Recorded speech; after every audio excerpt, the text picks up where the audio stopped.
Good evening, ladies and gentlemen. I guess I should start by saying thank you. Thank you to the organizers for inviting me to be part of this occasion, to rub shoulders with winners. Winners is what we are about tonight. This evening, we celebrate South Africa's best managed corporations.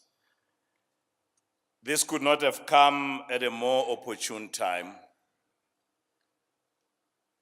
Our media and our dinner conversations have been characterized by all that which is bad about management and corporations. So over the past year, corporate South Africa has been under close scrutiny for its contribution or lack thereof to economic transformation and the realization of a more just and equitable country. At the same time, some of the big corporate brands operating in our country,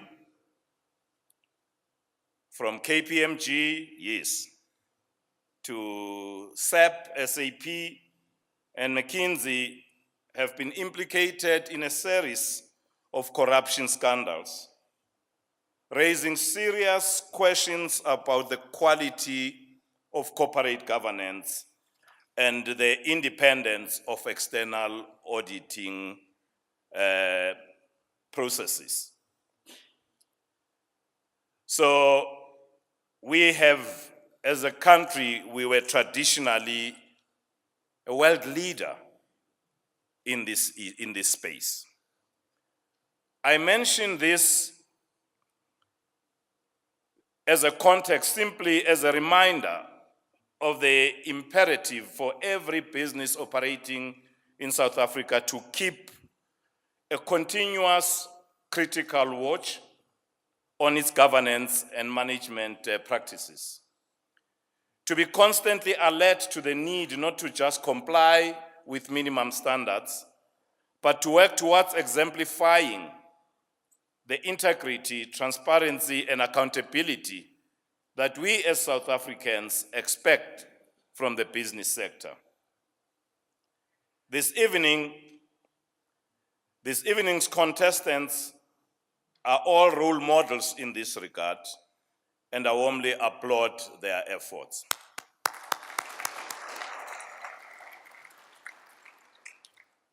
But in a country as complex as ours, there is never any room for complacency.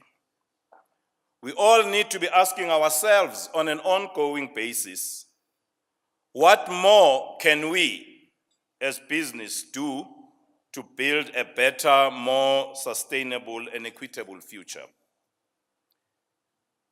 It's now 5 months since President Cyril Ramaphosa was declared President of the African National Congress, and 3 months since he took office as the President of the Republic.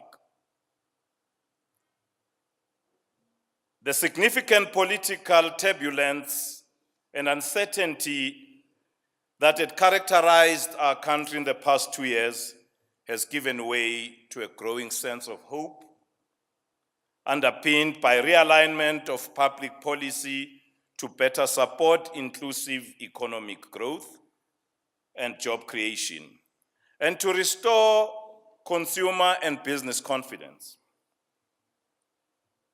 People make much of President Ramaphosa's business background. Depending on one's background and ideology, this is either an advantage for the business sector, who finally has one of their own in the big office, who will be amenable to pushing through all sorts of capitalist free market policies, or its total disaster. Because the president is perceived to favor the interest of business over the interest of the poor, and the interest of business owners over workers and unions. the so-called white monopoly capital rhetoric. Ladies and gentlemen, neither of these perceptions is remotely accurate. Those of you who know and have worked with President Ramaphosa, a great many of you in this room know very well that he's deeply committed to working with all constituencies across the board to build our economy in a manner that benefits the poor, addresses unemployment, and achieves radical economic transformation. You also know that South Africa's economic challenges are deep-rooted and structural, and that they can be addressed only when government, business, and labor partner together to achieve a shared objective.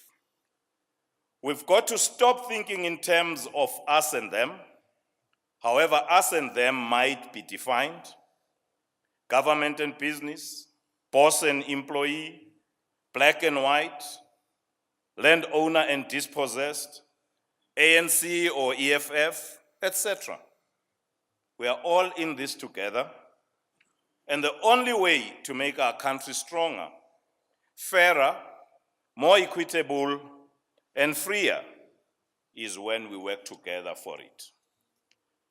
Speaking on behalf of Business Leadership South Africa, we are delighted with the open and collaborative and constructive approach adopted by President Ramaphosa and his new cabinet. We are equally delighted that the CEO initiative, which is beginning to make significant progress in key areas, has a firm supporter in the President, who was involved in its inception during his time as Deputy President of the Republic. As many of you would know, the initiative was conceived to try and stave off rating downgrades, to boost potential of the growth sectors of the economy, and to address some of the barriers to growth in other sectors. One of its flagship programs, the Youth Employment Services, or YES, and I see the convener of this program, my colleague, my compatriot, Colin Coleman, will be speaking to you later. The YES program aims to address South Africa's high levels of youth unemployment through collaboration between government and business. As the President indicated in his State of the Nation address, he has indeed expedited the launch of this initiative. The South African Small and Medium Enterprise Fund launched it in May. I see on your tables, there is this beautiful picture of South Africa's entrepreneur par excellence, Adrian Go, who is the chairman of the fund. The fund currently has about 50 shareholders from the listed private companies across industries. The fund invests in fund managers already investing in the SME space with profitability and sustainable employment growth as its core elements of their investment thesis. It also aims to stimulate the SME ecosystem by providing business development services for SMMEs to build capacity, supporting improved access to market and helping SMEs manage their working capital constraints arising from late payments. The fund is also looking at ways to use the expertise contained within the stakeholder groups and to benefit the SME sector, including through supported access to corporate supply chain as vendors. These are but a few excellent examples of what we can achieve as South Africans when we, through deliberate public-private sector, collaborate. We are currently working to convince other investors to come on board, including public and private sector institutional investors. So if there's anybody in this room who wants to put their money where their mouth is and wants to make a real difference to the development and transformation of this country, then you must stop checking on the football scores and navigate over the SMME Fund or YES websites. I take this time to set out these examples, not to blow our own horn, but to demonstrate what we can do when we commit ourselves to be part of the solution. I also hope to answer the question when asked about what business should be doing. We should continue to work with government to identify, promote, and accelerate structural reforms, and forge further partnerships with government to gradually address our common challenges. I believe that business has made it abundantly clear that we are prepared to commit time, energy, and money to working with government to make South Africa a more prosperous and inclusive society. I am confident that under President Ramaphosa's government, we are going to see real progress. Of course, revitalization and transformation of the sort of our country, or the sort that our country requires, does not happen overnight. But we are starting to see the encouraging signs. The RMB Business Economic Review, Business Confidence Index, rose by a substantial 11 points from 34 in quarter 4 to 2017 to 45 in quarter 1 this year.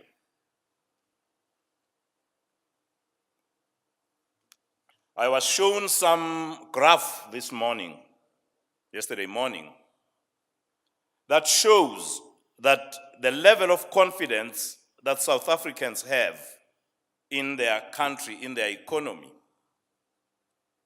is higher than the 1982 confidence when the rand was more than the dollar, driven by the gold price.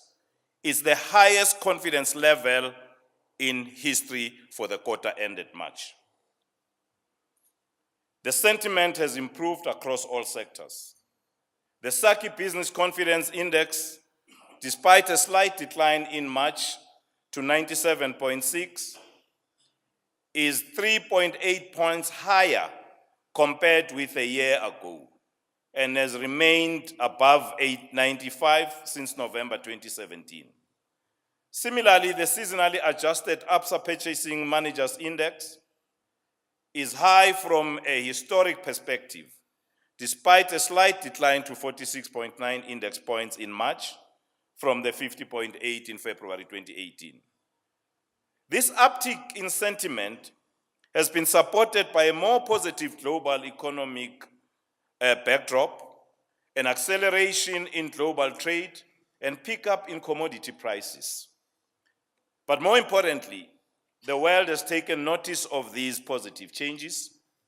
A month ago, Moody's upgraded the outlook for our sovereign rating from negative to stable.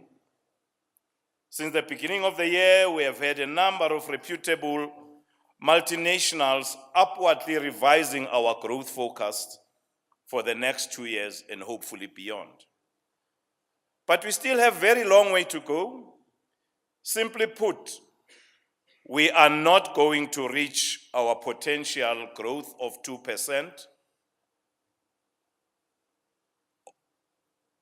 Our potential growth of 2% or more until business and consumer confidence rise well above the 50-point mark. And the fact is, 2% growth does not even begin to cut it. If we are really going to meaningfully reduce unemployment, we actually need to grow around 4% growth on a sustainable basis.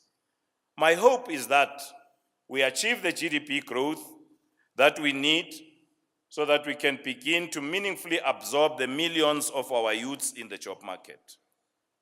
If we fail to achieve a significant increase in economic growth, unemployment will continue to grow, the government will struggle to stick to its commitment to fiscal discipline, and social unrest and political populism will intensify, and will be back in the firing line in respect of credit rating downgrades. So what can we as business do? We can continue to engage with government constructively and consistently. We can push for policy certainty in key areas, most urgently in the mining charter and the land redistribution, insist on strict adherence to the rule of law, and firm action against those implicated in corruption in both the private and the public sector. Make our expertise and our resources available through public-private partnerships to enable critical infrastructure, particularly to secure the long-term provision of water and energy and the transport infrastructure, and to support the urgent reform of state-owned enterprises. On top of this head, I'd like to put my metaphorical head as chairman of Eskom for a moment, if I may. As you can see, it's now balanced on my head. Now, speaking in that capacity, Minister Nene and Minister Gordon have been taking some very concrete and constructive